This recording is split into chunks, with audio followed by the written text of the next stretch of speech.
The Colorado Avalanche are dealing with an unprecedented series of injuries. 9 players out of their lineup as of right now.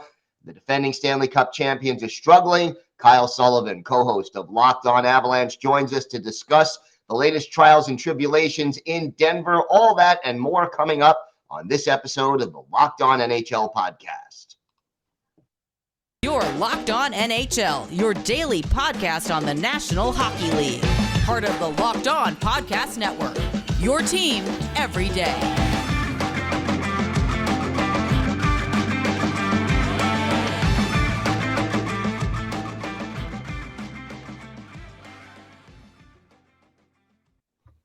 And welcome back to the Monday edition of the Locked On NHL podcast. Gil Martin, so glad you could join us today, and thank you for making Locked On NHL your first listen every day. We are free and available on all platforms. It is my pleasure to welcome back to the show Kyle Sullivan, the co-host of Locked On Avalanche, and the Avs getting a much-needed overtime win on Sunday afternoon. And I mean, pretty impressive performance overall in this game that maybe we didn't expect a hat trick in a 3-2 overtime win for Mikko Rantanen. Talk to me a little bit about how important it was to get back on the winning side for the Avs on Sunday. This had all the makings for one of those tricky trap games for Colorado. St. Louis is just as desperate for a win as Colorado is, and it was refreshing to see Mikko Rantanen be the guy who stepped up with, as you mentioned, the unprecedented injuries that the Colorado Avalanche have amassed. It's Cale Makar and Mikko Rantanen are the last men standing of that notable, like, put the name on the poster type players. And for Mikko to stand up and step up, this was Artturi Lekkkonen's first game back from injury. We got Nichushkin in the last game. Wasn't enough against the Rangers, but we're starting to get some of the players back, but you still don't have your Nathan MacKinnon. You still don't have your Gabe Landeskog. So for Mikko Rantanen to be the sole source of the offense, at least on the goal sheet, it's refreshing. And it's what you need, especially for the Avalanche fans who they forgot what it feels like to have losing streaks. And I think we got spoiled for a little bit, but sitting where they are in the Central, the season's not over, but it's not the start you anticipated for this Avalanche team. I would say the season is far from over right now. I mean, with the win back into third place in the Central Division, you have a game in hand over Minnesota. When this team is healthy, they are still lethal. But, I mean, obviously the injuries being a big factor as to why this team is 26th in the league in goals scored, even though their power play has been pretty darn good. Yeah, and the power play and the penalty kill have been really good for the Avalanche, no matter who's on the roster, which goes back to one of the most underrated members of the Colorado Avalanche that never gets the praise that he deserves, and that's head coach Jared Bednar.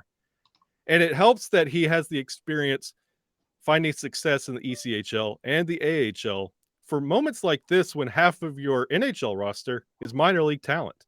He knows how to coach players in this role, where those minor league rosters are different every single game because of call-ups, call-downs, and assignments. Bednar has experience in this realm, and he has really navigated this Avalanche. It doesn't matter what, you're not getting that Nathan MacKinnon, Gabe Landeskog, now we get Nichushkin back, but when he was gone, you're not getting that firepower, but everybody's playing the same roles. So it all looks the same. If you cross your eyes and you're watching an Avalanche game, everything moves the same. You're just not getting that same level of all-star production, but it's because of Bednar's systems that he has in place, which other teams in the league are starting to copycat a little bit when it comes to how you handle depth. Well, understandably so. Look, on a scale of 1 to 10, here we are approaching mid-December.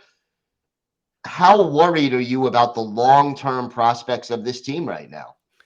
When it comes to long-term prospects, the names that you are looking forward to seeing on this team are not stepping up, and those that are coming out of left field are far surpassing what you anticipated.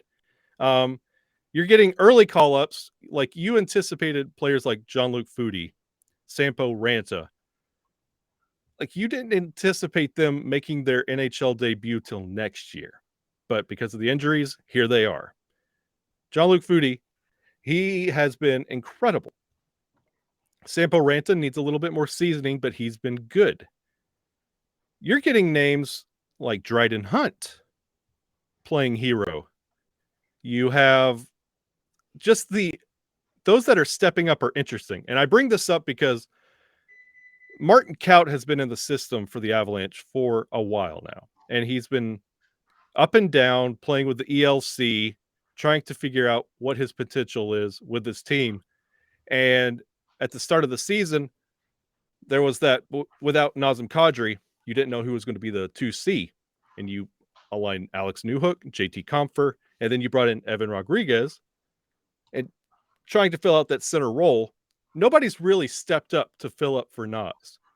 So that allows players like Martin Kaut, who's been in the minors for a long time, to come in and make a name for himself. And he just hasn't. He got sent back down to go back to the Colorado Eagles is unprecedented right now because everybody's coming up. But for him to go back down says a lot about where the Avalanche are and what they expect out of their players. I know you're here to fill a role, but if you can't do that, you still need to go back down in season. We're not just going to put warm bodies up there. We need people playing for this team. And the names that you see out there might not stick with you now, but the experience that they're getting when this team does get back healthy, look out next year for the experience they're getting this year. Give me a couple of names that maybe National Hockey League fans are not all that familiar with, but who have been pleasant surprises in fill-in roles for the Avs so far this year. Charlie Hudon has been spectacular. Jean-Luc Foudy, absolutely incredible. Those are two names that you will need to know. When Foudy was drafted, my co-host Chris Maselli was very pumped up and ready for him to make his climb to the NHL. It's a little early, but he's already making an impact. And when this team gets healthy, I don't know if he's going to stick around on the roster. But when next year rolls around, a little bit more AHL time, a full off season, I think he might be challenging for a place on this roster. I mentioned Sampo Ranta. He has a lot of potential. It's just taking him a little bit more time to get accustomed to the NHL game. And it took Alex Newhook a little bit last year. He started out in the minors and then eventually won the cup with the Avalanche, but he's taking that same kind of timeline when it comes to progression. So also keep an eye on Sampo Ranta. But I would say right now, out of all the call-ups, Jean-Luc Foudy has been incredible. All right. Well, Kyle, give us quickly a timetable. Who's close to coming back on this team? That's a good question because we have Evan Rodriguez should be coming back this week. Darren Helm also might be this week. Bo Byram we're still waiting on. He should have came back with Sam Girard and didn't. And we're not hearing anything out of him. So it's either another month or tomorrow on him. You never know. This is hockey. It's UBI, LBI, get over it. Landeskog is about early to mid-January, and so is Nathan MacKinnon. And those are the ones you're waiting on. Josh Manson, he's also going to be a couple more weeks. So it's going to be Evan Rodriguez, probably the next one coming back, but nobody to immediately plug and play and automatically get you to a win. Like a Nathan MacKinnon or a Gabe Landeskog. Like, it does not elevate with the addition, but it's a welcome addition nonetheless. All right. Well, Kyle, why don't you tell our viewers and our listeners where they could find the podcast and where they could find you on social media? Well, you can follow the show. We're on YouTube and everywhere you get your podcast. Just search Locked On Avalanche. Look for Chris Maselli with the velvety voice. I'm just there. I'm the goofy one. You can find us on Twitter, LPN_Avalanche, and on Instagram, just search Locked On Avalanche. And you can follow all of our socials there, and we'll keep you up to date on everything going in and out of Colorado. All right. Well, Kyle, always a pleasure. Thanks so much for joining us. Thank you for having me on. This episode is brought to you by your friends at BetOnline. BetOnline.net is your #1 source for sports betting info, stats, news, and analysis.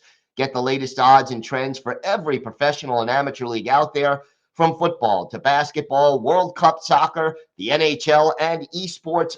We've got it all at BetOnline.net. And if you love sports podcasts, you could find those at BetOnline as well. We're always the fastest and easiest way to get your betting fix. Hey, maybe you want to use your knowledge and expertise about the NHL to try to win some extra money. Just head to the website today or use your mobile device to learn more. Bet Online, where the game starts.